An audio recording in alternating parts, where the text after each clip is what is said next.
नारायण नारायण। महाराज,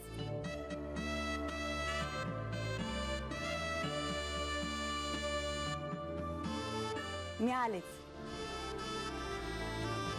महाराज किती दिवसांनी भेटला सा। नारायण नारायण। आता इथे माझे काय काम? तुला जे हवे होते ते तुला मिळाले,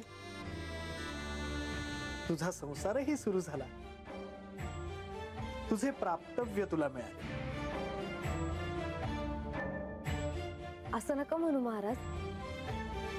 अहो, तुम्ही वाट दावली नसती तर आज मी हात नसते। नारायण नारायण। हा तुझ्या मनाचा मोठेपणा मानू। मी हा काय बोलत बसले? महाराज आत या ना जी। नाही नको। महाराज, मला तुम्हासनी एक महत्वाचं विचारायचं आहे। विचार। महाराज, भर दिसा अंधार पडला होता, सूर्योदय आभाळात असून बी गुडूप झालं होतं। आता याला काय म्हणायचं जी? मल्लासुराचा ज्येष्ठ पुत्र निकुंभ याच्या मायावी शक्तीचा हा प्रभाव। दैत्यगुरु शुक्राचार्यांनी त्याला काही दिव्य शक्ती प्रदान केल्या, त्याचा तो उपयोग करतो आहे। पर अशा राक्षसाला हे दिलंच कशाला?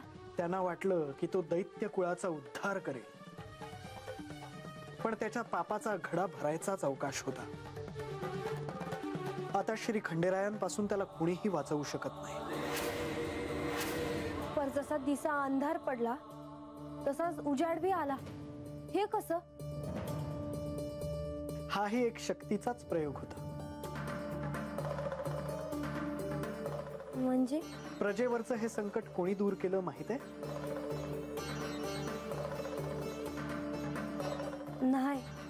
प्रजेवरचं हे संकट प्रत्यक्ष श्री म्हाळसादेवींनी दूर केलं। श्री खंडेरायांनी त्यांना ज्या शक्ती प्रदान केल्या होत्या त्याचाच हा प्रयोग होता।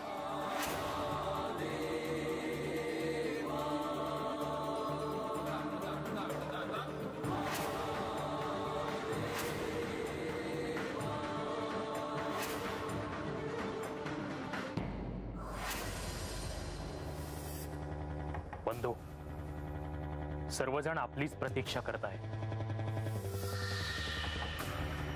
आणि मी देखील त्यांना भेटायला उत्सुक आहे। चला।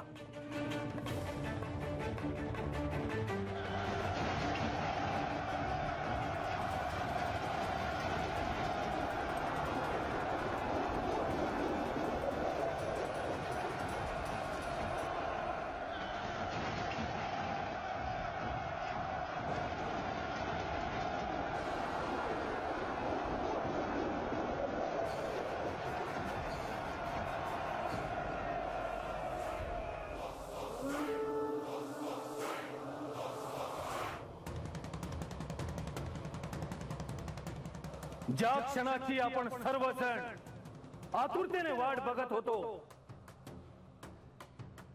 तो क्षण आता आला आहे। दैत्य कुळाला त्यांची सत्ता पुन्हा मिळवण्याची संधी आता चालून आली आहे।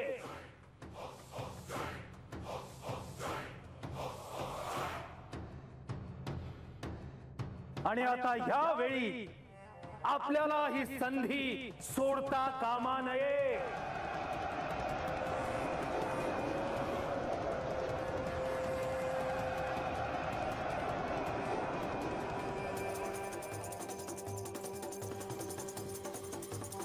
ज्या खंडोबाने माझ्या पित्याचा वध केला त्या खंडोबाला मी माझ्या मायावी शक्तींनी युद्धात पराभूत करणार आहे।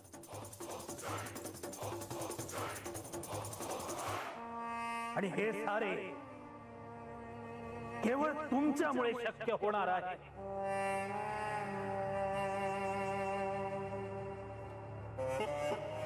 चला, आपला प्रतिशोध घेण्याची वेळ आली आहे।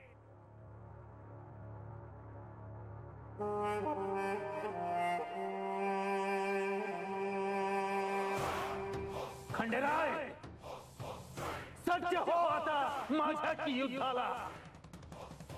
यावेळी माझाच विजय निश्चित आहे.